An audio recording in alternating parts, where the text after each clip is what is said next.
আধ্যাত্মিক দর্শন অনুসারে মাথার তালুর ঠিক মধ্যভাগে একটি গর্ত আছে বা ছিদ্র আছে, যাকে বলা হয় সর্বোচ্চ ছিদ্র। আঞ্চলিক ভাষায় এটাকে ইঁদুরের গর্ত বলে।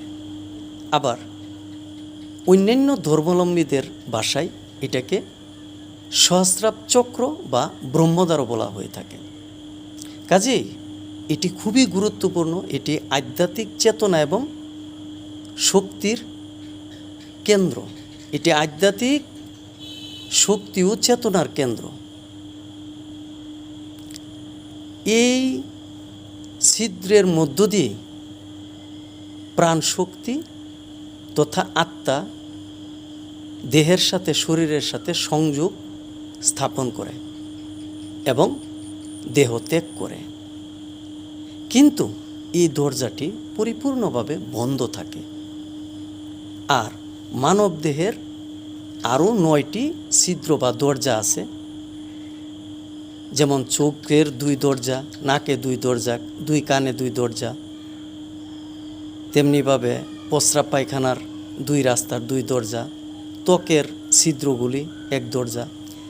এই যে 9টি দরজা খোলা, মানব দেহের 9 দরজা, 9 ইন্দ্রিয় দ্বার একেবারে খোলা।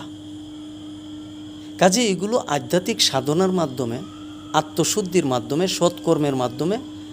সৎকর্মের মাধ্যমে এই ছিদ্রগুলোকে বন্ধ করতে হয়। এই 9টি ছিদ্রকে পরিপূর্ণভাবে বন্ধ করতে হয়।